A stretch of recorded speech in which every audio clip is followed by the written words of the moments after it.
You know them, you love them, cults. Last week we took a trip down memory lane and covered 5 of the weirdest cults in history. And because people are living proof that common sense is not so common anymore, let's talk about 5 more wacky cults. So sit down, cuddle up, lock your doors, and let's take a look at the people who thought it was a good idea to devote their lives to some unhinged human beings. Scientology. Alright, this is the story of how a struggling science fiction writer turned a book about space souls into a tax-exempt global empire with more lawyers than actual members. Our saga starts with L. Ron Hubbard, a pulp novelist in the 1940s who wrote so many cheap sci-fi stories that his typewriter probably developed PTSD. Now, after about a decade of writing, in 1950 he published Dianetics, the Modern Science of Mental Health.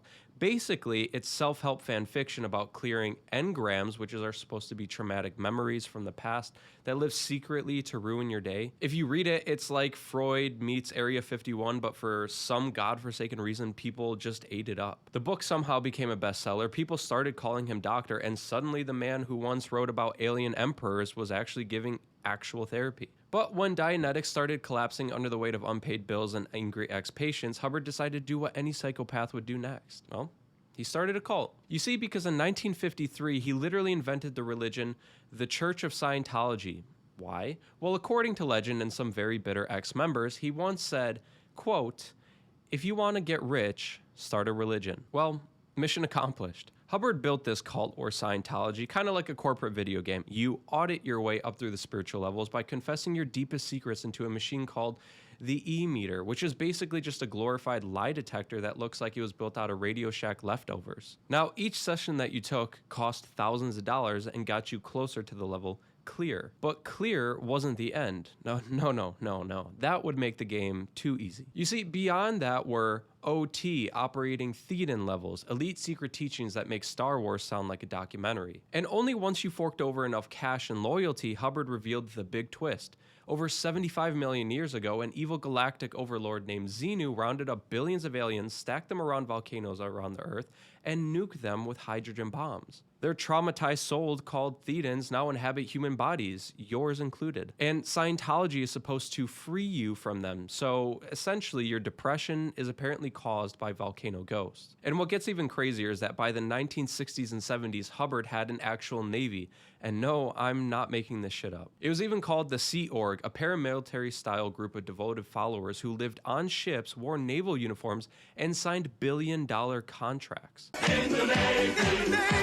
In the Navy! And when the government started sniffing around his tax scams and fraud cases, he fled offshore, running the church from boats like some deranged pirate guru. Now, after Hubbard died in 1986, David Miscavige took over. Under him, this is where Scientology became a corporate juggernaut and PR nightmare rolled all into one. Members were then monitored, families were split through disconnection, and ex-Scientologists got stalked by something literally called the Office of Special Affairs. I mean, it's essentially like their own little private CIA. And obviously, famous faces like Tom Cruise and John Travolta became the religion golden boys, while defectors like Leah Remini started blowing the whistle on the abuse, blackmail, and cult-style control. Now, today, Scientology owns hundreds of buildings worldwide and claims millions of members, where critics really say it's probably just like 20,000 tops, and they enjoy full tax exemption status thanks to a 1993 deal with the IRS after a decades-long legal warfare. So essentially, if you could wrap up Scientology into one thing, it's a self-improvement religion that charges you 6 figures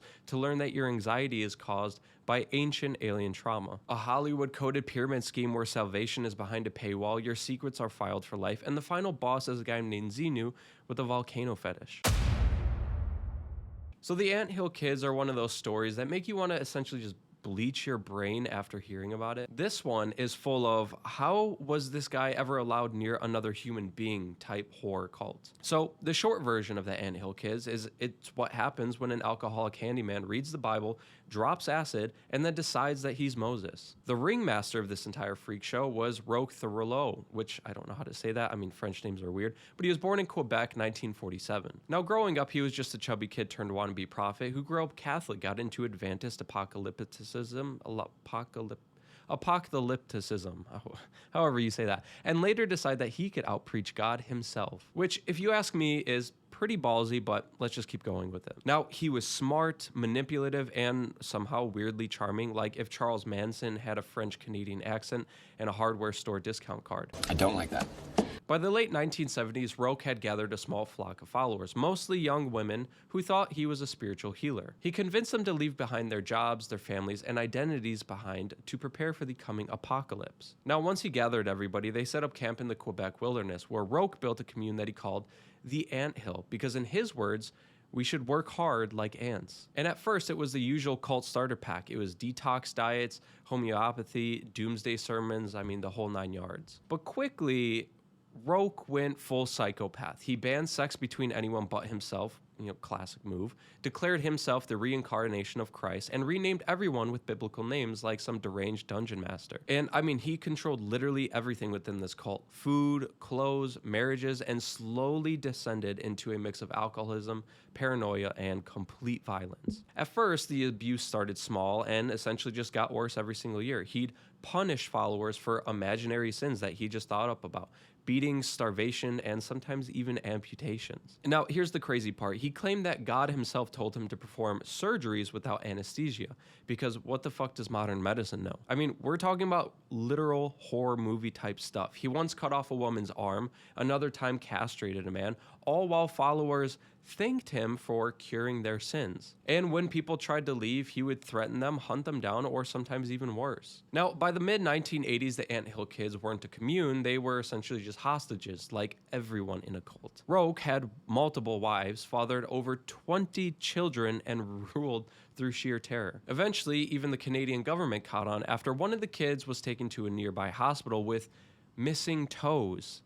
Yeah, you can see how deranged that this guy was. Thankfully, the police raided the place in the compound in 1989, finally arresting Roque. Now, the crimes that were uncovered were so grotesque that they barely made it to TV without censorship. Then in 1993, Roque was sentenced to life in prison for murder, assault, and a laundry list of depravity. His followers were left to piece their lives back together, mostly deeply traumatized, obviously so, some still brainwashed somehow, and Roque himself got the ending he deserved. In 2011, he was stabbed to death in his cell by another inmate. So yeah, the Ant Hill kids weren't your kooky commune in the woods kind of cult. They were the cautionary tale about how far blind faith and charismatic control can go when it's mixed with alcohol, isolation, and complete unchecked madness. All right, it's time to talk about the Rajneesh movement, aka the time a sex-positive Indian guru and his army of blissed-out followers tried to take over a small Oregon town using enlightenment, salmonella, and really ugly red clothes. So it starts with our guy Bhagwan Sri Rajneesh, later known as Osho, a charismatic Indian philosopher born in 1931.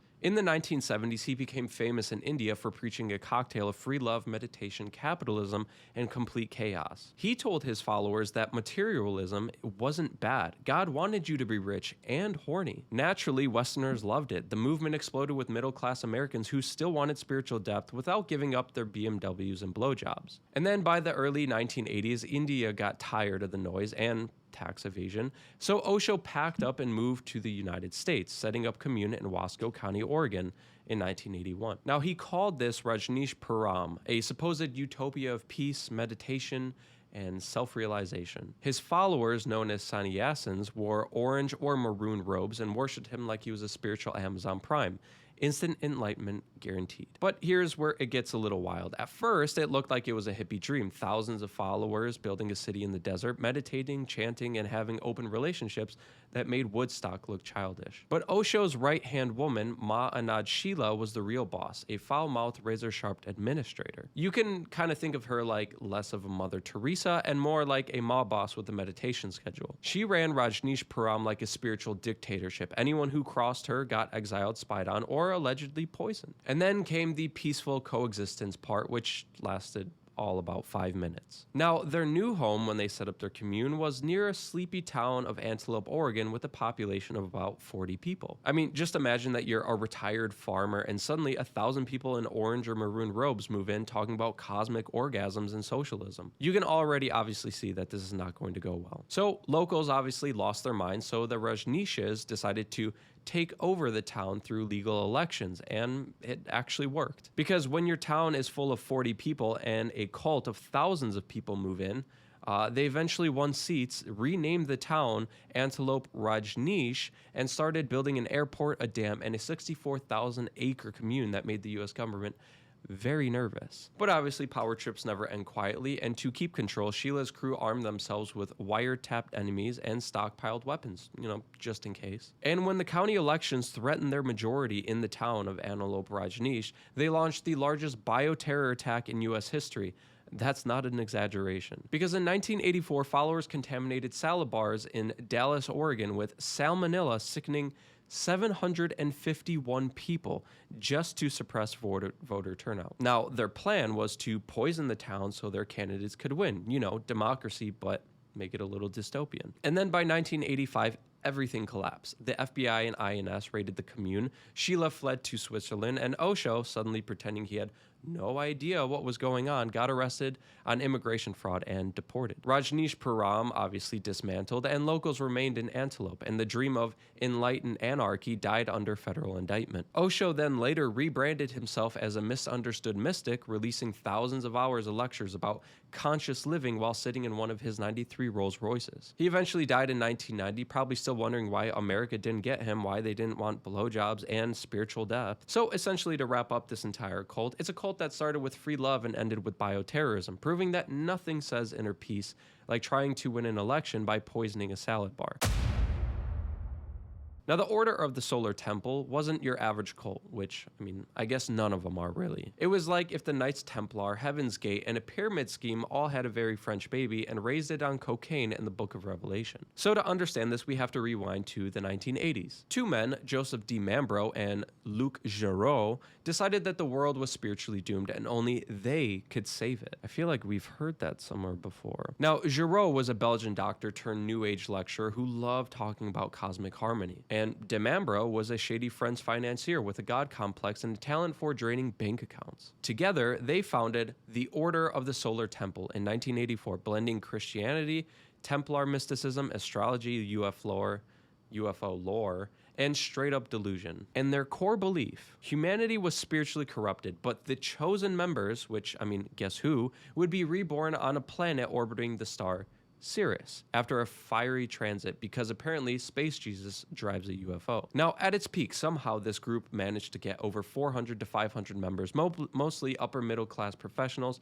from Switzerland, France, and Canada, which were people like doctors, architects, and sometimes even some politicians. They went on to perform secret rituals in candlelit temples, wearing flowing robes, chanting about purification, while De Mambro sat on a throne surrounded by mystical relics, which turned out to just be cheap props wired with light bulbs. But beneath all the theatrics was essentially just a dictatorship. You see, because De Mambro lived in luxury while preaching austerity, claiming that his own son was the cosmic Christ, and hand-picking spiritual bribes for himself. But you see, Giraud was the public face. He was charming, articulate, and very, very convincing, while De Mambro was the puppet master who was just very paranoid and power hungry. And then by the early 1990s, things started to unravel. Members were questioning the money, the lies, and why their spaceship tickets were taking so long to print. And then came 1994 when everything went apocalyptic. In October, police discovered 53 bodies across Switzerland and Quebec, many arranged in ritual circles, all burned or shot in what leaders called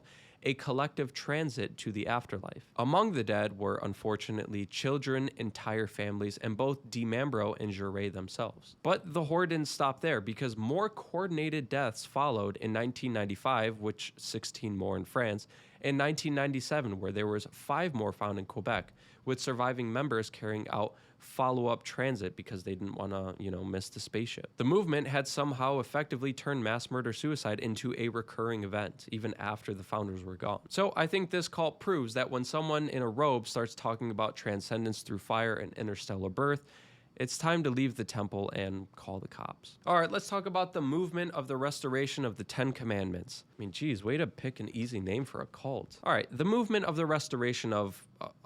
we're just going to call it the 10 Commandments cult at this point. They may sound like a boring Sunday school offshoot, but it's actually one of the deadliest cult disasters on record. You can kind of think of this like Heaven's Gate meets Jonestown, but set in rural Uganda and fueled by apocalypse math gone horribly wrong. Now, it all started with Credonia Murindi, I think that's how you say it, and a former bar owner, Joseph Kibweteri, we're going to go with that, a defrocked Catholic school teacher. Now, in the late 1980s, both claimed to have visions of the Virgin Mary. According to them, she told them that the world was ending soon, and God was really ticked off that people weren't following the 10 Commandments anymore, and so they founded a group to fix that. You can kind of think of it as like a sort of Catholicism 2.0, but with more fear and less fun. Not as fun as our Rajneesh cult. That's lame. By 1989, they had their own sect, the Movement of the Restoration of...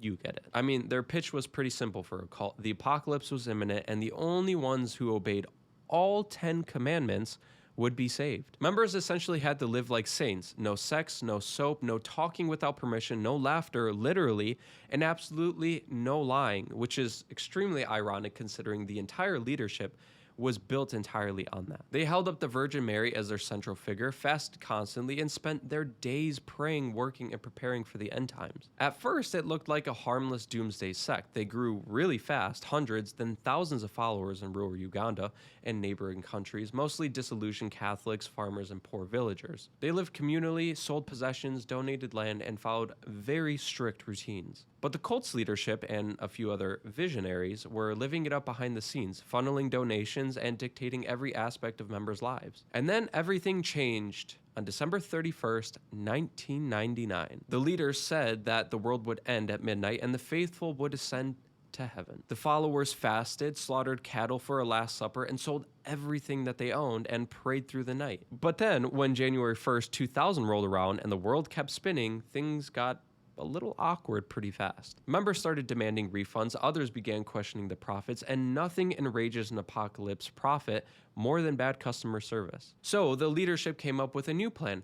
The real apocalypse was still coming, they just got the date wrong. But this time, everyone had to prepare for the journey. And so on March 17, 2000, hundreds of followers gathered in the cult's church in Kanugu, western Uganda, for a massive final celebration. They sang hymns, feasted, and waited for the end. Then, at noon, the church was locked from the outside, and then minutes later, it exploded into flames, where over 530 people were burned alive. At first, authorities thought it was a Jonestown-style mass suicide, but as they investigated, they discovered mass graves at other cult compounds across Uganda.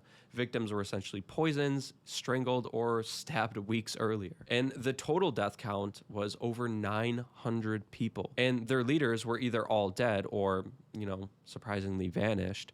Kibweteri was reportedly among one of the bodies, but the others, including Murendi, was never found. Some investigations still think a few leaders escaped, which they probably did, possibly taking the remaining money with them. So yeah, the movement of the restoration of the 10 Commandments, or the 10 Commandments cult, was a doomsday cult that promised salvation and delivered mass murder. They preached about keeping the 10 Commandments and then broke all 10 in one afternoon. So after all of that, what have we learned about cults today? Well, it turns out that every cult is basically the same story, just with a different hat. First, you need a charismatic weirdo that gets a god complex, a crowd that sounds legit, and then the next thing you know, there's Flavor Aid, explosions, or a UFO reservation list. From doomsday diets to desert bioterrorism, humanity keeps proving that we'll follow literally anyone with confidence, robes, and a shitty logo. So the moral of the story of cults and everything that we've learned going through them is that maybe don't join the next guy promising enlightenment, especially if he starts charging thousands of dollars for it.